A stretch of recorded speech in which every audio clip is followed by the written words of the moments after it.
यदि नाम, इज्जत और पैसा चाहते हो तो इसके लिए आपको नींद की कटौती करनी पड़ेगी। ज्यादा से ज्यादा जाग कर अपने आप को सफल बनाने। मित्रों, स्वागत है आपका हमारे चैनल राधे राधे में। पूज्य गुरुजी अनिरुद्ध आचार्य जी द्वारा बताए गए भगवत पुराण एवं भगवत गीता का बहुत ही अनमोल पाठ हम आज इस वीडियो में सुनने वाले हैं। यदि नाम, इज्जत और पैसा चाहते हो तो इसके लिए आपको नींद की कटौती करनी पड़ेगी। ज्यादा से ज्यादा जाग कर अपने आप को सफल बनाने की तमाम प्लानिंग करनी पड़ेगी। कोशिश करके उस प्लानिंग को साकार करने के लिए उसे धरातल में उतारना पड़ेगा और आपकी मेहनत चाहिए। आप यदि मेहनत करने को तैयार हैं तो आपकी सक्सेस को कोई नहीं रोक सकता। आज लोग सक्सेस क्यों नहीं है? आज पढ़े लिखे इंजीनियर टॉप डिग्री लिए घूम रहे हैं। महाराज जी कोई काम नहीं है। अरे भाई ये बताओ, तुम्हें काम करना ही क्यों है? नौकरी, महाराज जी नौकरी नहीं मिल रही, तुम्हें नौकरी क्यों करना है ये बताओ ना। तुम इतने पढ़े लिखे हो, लाखों रुपए पढ़ाई में तुमने लगाया, तुम बड़ी बुद्धि वाले हो, तुम्हारी बुद्धि सबसे तेज चलती है, तो नौकरी लेकर क्या करोगे? अरे नौकरी लेने वाले नहीं, अब तो नौकरी देने वाला बनना है। सबको नौकरियां दीजिए। सक्सेस कैसे मिलेगी आपको? उसके लिए आपको अपने दिमाग की भी एक्सरसाइज करनी पड़ेगी, ये लगाना पड़ेगा। बैठे बैठे देखो रोटियां तो नौकरी करने वालों को मिल ही जाती हैं। जंगल का शेर और सर्कस के शेर दोनों में जरा सा ही अंतर है। सर्कस के शेर को बिना मेहनत की रोटियां मिल जाती हैं, क्योंकि समय पे मालिक आता है, टुकड़े देकर चला जाता है। ये सर्कस का शेर है। पर जंगल के शेर को अपने भोजन की व्यवस्था के लिए दौड़ना पड़ता है, पसीना बहाना पड़ता है। यदि आप पसीना बहाने को तैयार हैं तो आप सक्सेस होके रहेंगे, नहीं तो फिर टुकड़ों से तो गुजारा हो ही रहा है सर्कस के शेर की तरह। फिर तो नौकरी कहीं ना कहीं मिल ही जाएगी, 10,000, 20,000, 25,000 की। क्यों? तो जंगल का शेर बनना पसंद करोगे कि सर्कस का? बोलो मेरे भाई, कौन सा? जंगल का। तो जंगल का शेर बनने के लिए क्या चाहिए? मेहनत चाहिए, पसीना चाहिए। कितना पसीना बहा सकते हो बताओ? आप में से गर्मी किस किस को लगती है? हाथ उठाओ, गर्मी किस किस को लगती है? उठाओ। गर्मी लगती है? ये बूढ़ी मैया है, अब तो हाथ ना उठाओ। अब तो गर्मी लगती है बुढ़ापे में। हम तो नौजवान भाइयों से कह रहे हैं, यदि तुम्हें गर्मी लगती है तो फिर तुम सक्सेस नहीं हो पाओगे।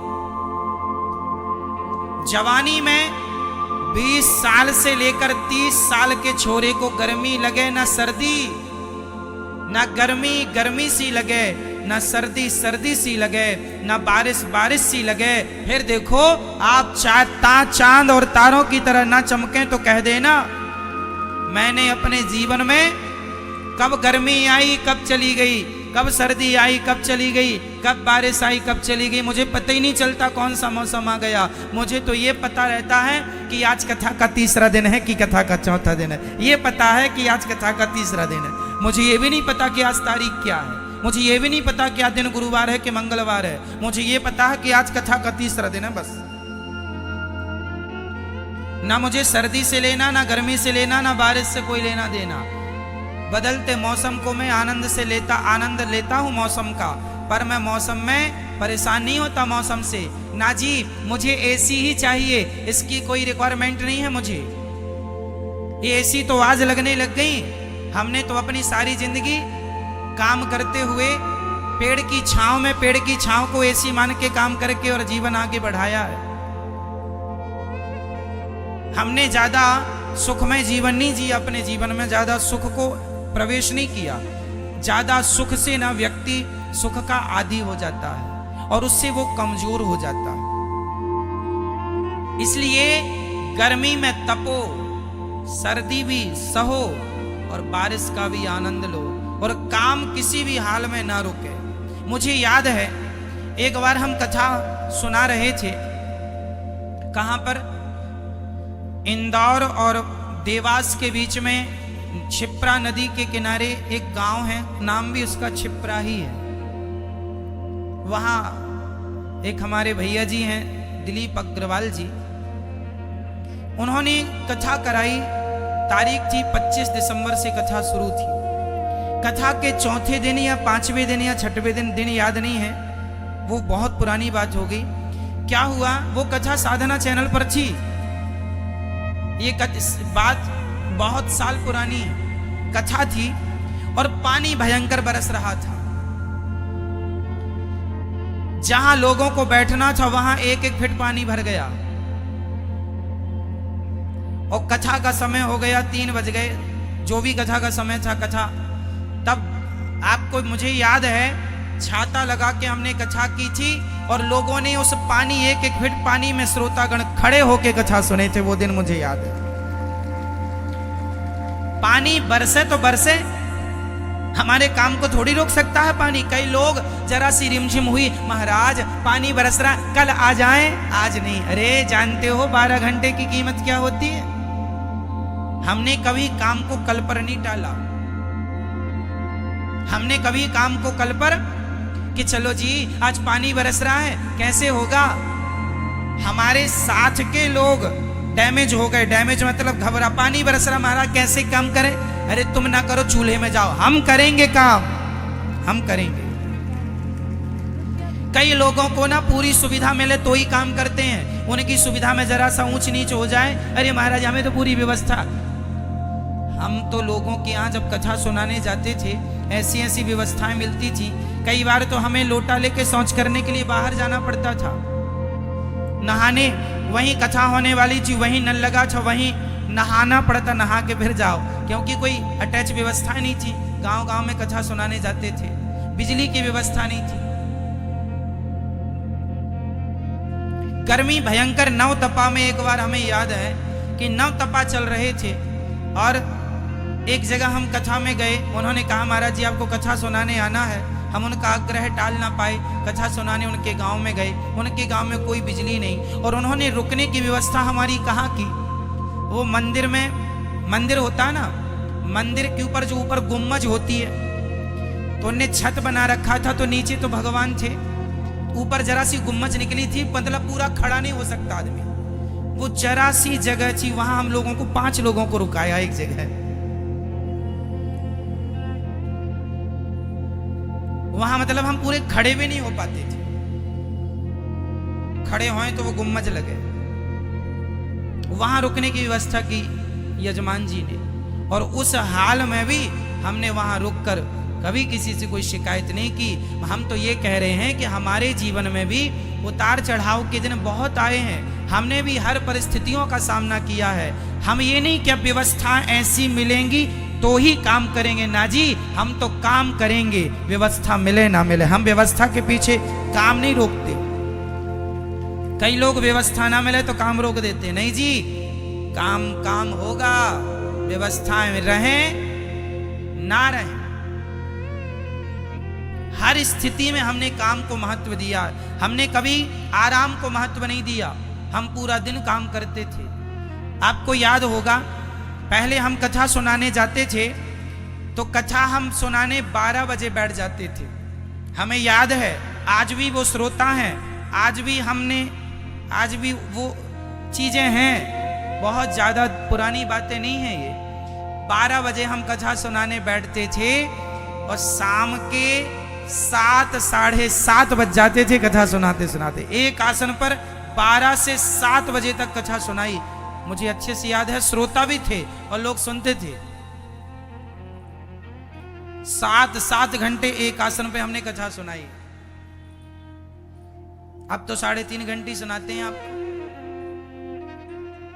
लेकिन हमने 7 घंटे, 7.5 घंटे सुनाते थे।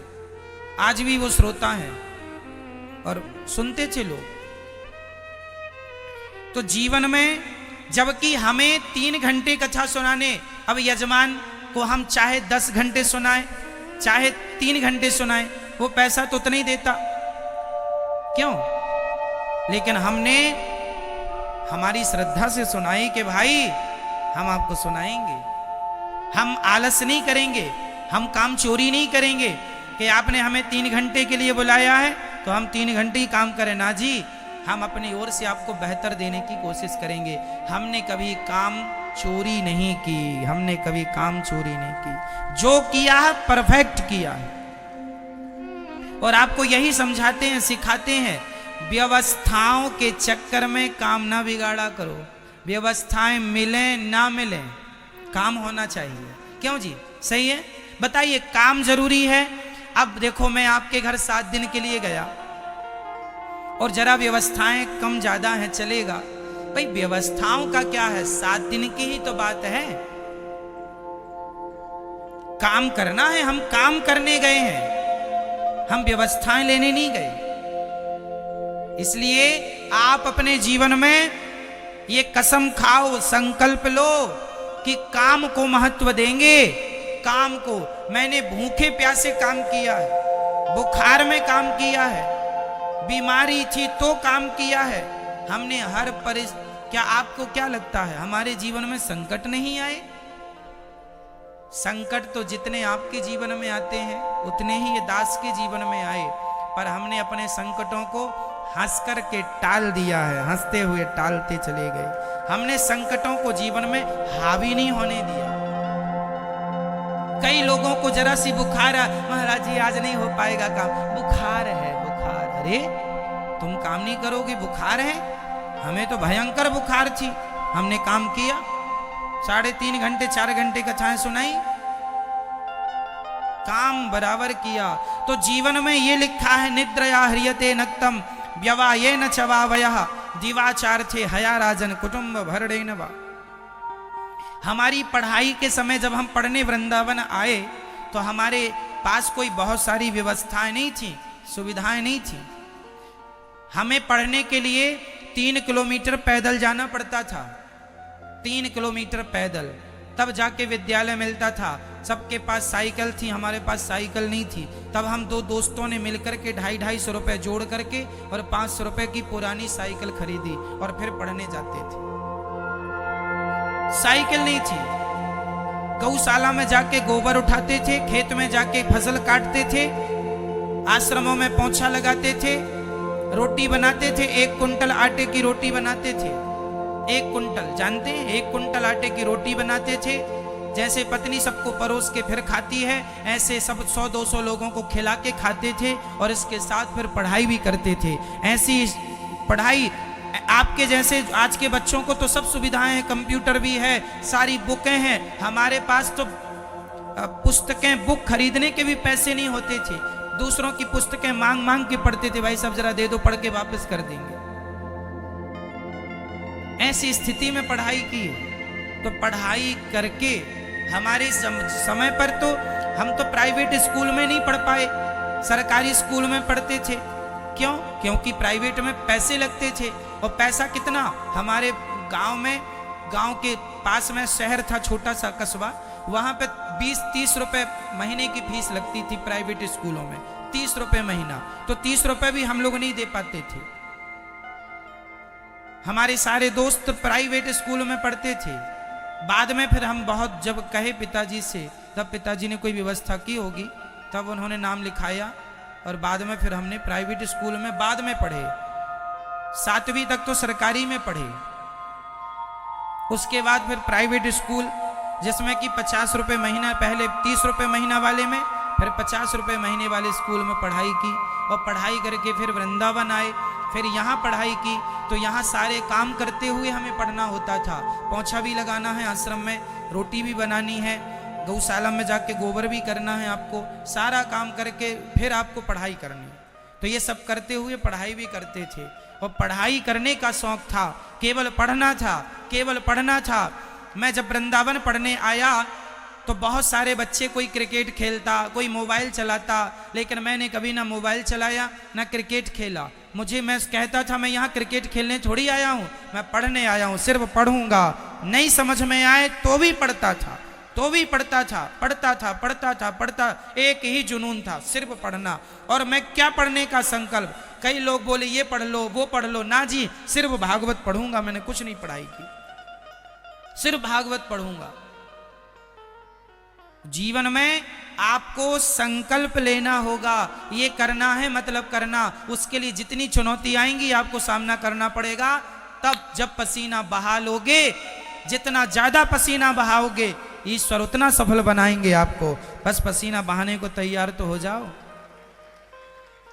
मेहनत करके देखो सफलता। लोग कहते हैं महाराज जी हम सफल नहीं हो रहे हैं। अरे भाई, सफलता के लिए जितनी मेहनत चाहिए आप उतनी कर नहीं रहे। पास होने को 33 नंबर चाहिए और आप 20 नंबर लेके आए हैं, कैसे पास हो जाएंगे? पास होने को कम से कम 33 तो लाओ, डिवीजन बनाने हैं तो और ज्यादा लाओ, कम से कम 33 तो लाओ। उसी तरह जितनी मेहनत चाहिए आप उतनी नहीं कर रहे, जितनी चाहिए आप उतनी। हम लोगों ने ट्रेनों में यात्राएं की हैं, भरी भरी ट्रेनें चलती थी, रिजर्वेशन नहीं मिलता था, जाना था तो जर्नल डिब्बे में, अरे जर्नल तो छोड़ दो, जर्नल डिब्बे की टॉयलेट लेट बाथ में भी बैठ बैठ के घुस घुस के वहां यात्राएं की, क्योंकि वहां मंजिल तक पहुंचना है। अब पहुंचना है, अब कहे नहीं जी ट्रेन की टिकट नहीं मिल रही है, अब तो नहीं आ सकते। नहीं जी आएंगे, आप भरोसा रखना। जिसने बोला कि गुरुजी आपको इस तारीख को कथा में आना है, हाँ जी आपने विश्वास किया है, टिकट भले ना मिले, खड़े हो के यात्राएं की, ट्रेनों में रात रात की, पर यात्राएं की हैं और अपने लक्ष्य तक पहुंचे हैं। हमने सुविधाएं नहीं देखी कि जीवन में सुख क्या होता है। सुख को चक्कर में पड़ते तो जीवन में काम ना कर पाते। क्यों जी? सुख को देखते कि हमें एसी की टिकट मिले तभी हम यात्रा करेंगे, फ्लाइट की टिकट मिले तो ये, ना जी हम तो जर्नल में भी, और जर्नल के डिब्बे में अंदर जो टॉयलेट के डिब्बे होते हैं, भरी जब होती है ट्रेन तो आपने देखा वो सब पैक होते हैं, बस हम भी एक बार वहीं पैक थे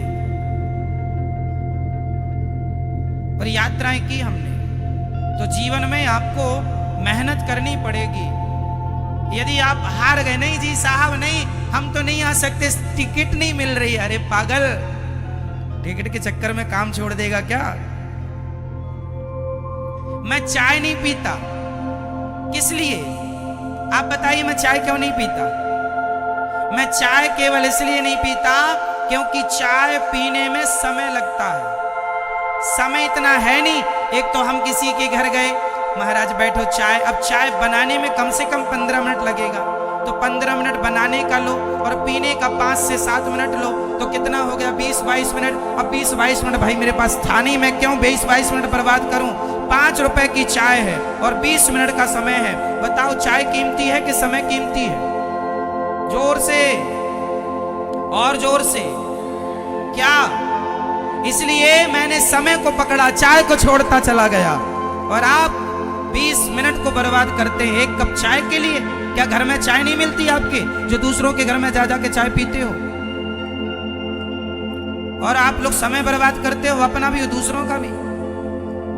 कह दो ना भाई साहब चाय नहीं, हमें जरूरत है। 5 रुपट्टी की चाय है, करोड़ों का समय खा जाती है। लोग, भारत में वैल्यू नहीं है समय की, इसलिए लोग पीछे हैं। काश आपने समय को महत्व दिया होता और अपने आप को आगे बढ़ाने की सारी कोशिशें की होती तो आप बहुत सक्सेसफुल होते, बहुत बहुत सक्सेस होते आप।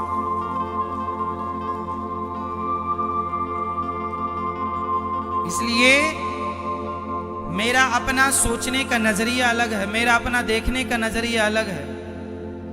मैं समय के साथ समझौता नहीं करता। अर्थात मैं समय, यदि मैंने पानी मांगा किसी से और पानी लाने में उसने देर लगा दी तो मैं पानी का इंतजार नहीं करता। मैं सोचता हूं कि 1 मिनट यदि मैं खड़ा रहूंगा, 1 मिनट भी मेरे लिए बहुत कीमती है, इसलिए 1 मिनट भी मैं पानी के लिए वेस्ट नहीं करता। भाई मैं जाके बैठूंगा, पानी वहीं लेके आना, मैं वहीं बैठ के पीऊंगा, क्योंकि काम शुरू हो जाएगा उस 1 मिनट के अंदर। 1 मिनट की भी मैं कीमत जानता हूं और मैं अपने जीवन में 1-1 मिनट की वैल्यू जानकर उस 1 मिनट को बचाता हूं। 1 मिनट क्या होता है आप हमसे पूछ सकते हैं। 1 मिनट की कीमत क्या होती है, वो कीमत भी हम आपको बता सकते हैं। इसलिए हमारे देश के युवाओं को, हमारे देश के नौजवान दोस्त भाई बहनों को केवल समय को पहचानना होगा। समय को जान लिया, बस समय आपको बहुत आगे ले जाएगा। पुरुष बली नहीं होत है, समय होत बलवान। भीलन गोपी लूट लई, वही अर्जुन वही वाण। क्या बलवान है? जोर से समय। महाभारत देखा होगा अभी लॉकडाउन में, जैसी चालू होता था महाभारत, उसमें गोल सर्कल घूमता था और वो कहता था मैं समय हूं। याद है? मैं समय हूं। समय का पहिया चलता है और यही समय का पहिया सबको निगलता जाता है। यही समय का पहिया सबको पीसता जाता है। सब इसी समय के पहिए से पिसते चले जाते हैं। ये समय जा रहा है, कुछ कर लो मेरे नौजवान दोस्तों। अपना नाम, अपनी इज्जत, पैसा कमाओ। नौकरी लेने वाले नहीं, नौकरी देने वाले बन जाओ, तब देश का विकास होगा, तब आप सक्सेस होंगे। सोच बदल दो, अपनी नजरिया बदल दो, अपने काम करने के ढंग को भी बदल दो, अपनी पुरानी सोच को जला दो, एक नई सोच के साथ नए भारत का निर्माण करो। उठो धरा के अमर सपूतो, पुनः नया निर्माण करो। उठो धरा के अमर सपूतो, पुनः नया निर्माण करो।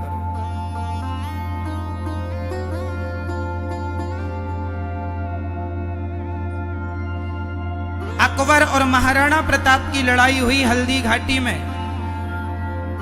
कहते हैं अकबर की सेना में दम था। अकबर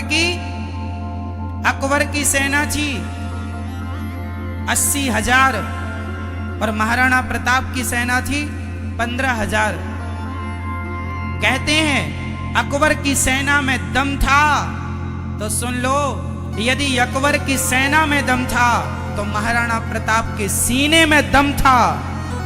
युद्ध सेना से नहीं, सीने से जीते जाते हैं, यहां से जीते जाते हैं।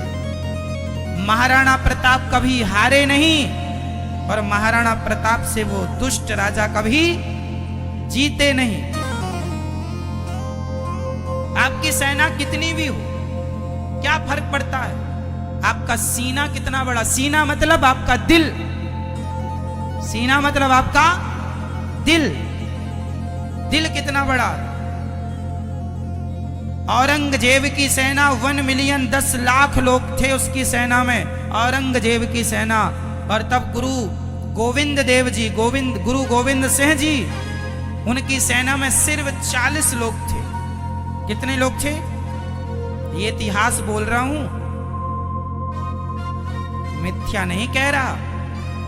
इन पर पिक्चर बन चुकी हैं।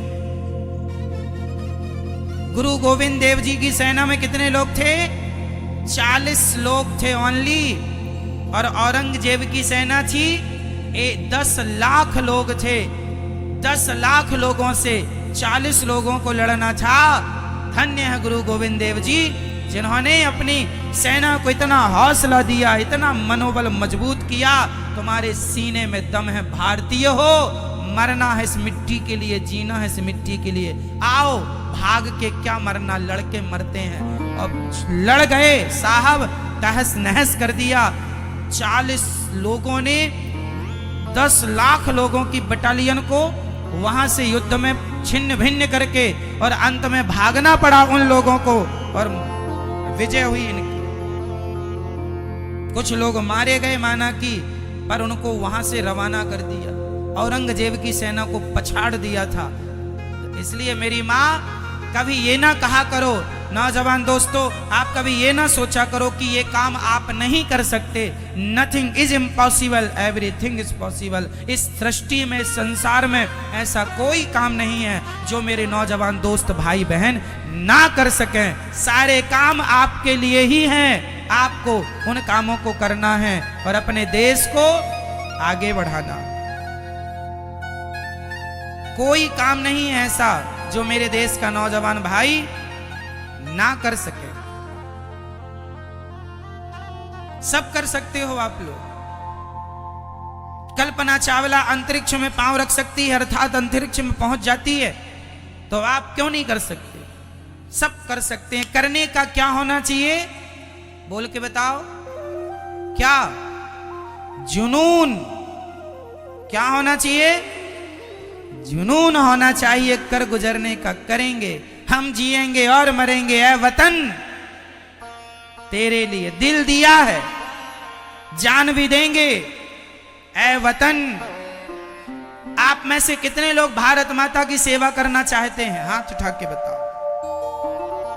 आप लोग भारत माता की सेवा करना चाहते हैं? यदि देश की सेवा करना चाहते हो सच्चे मन से, तो आप खूब पैसा कमाइए, और आप जब धन से बड़े बनेंगे, आपकी आर्थिक स्थिति अच्छी होगी, तो मेरा देश भी आर्थिक रूप से मजबूत हो जाएगा।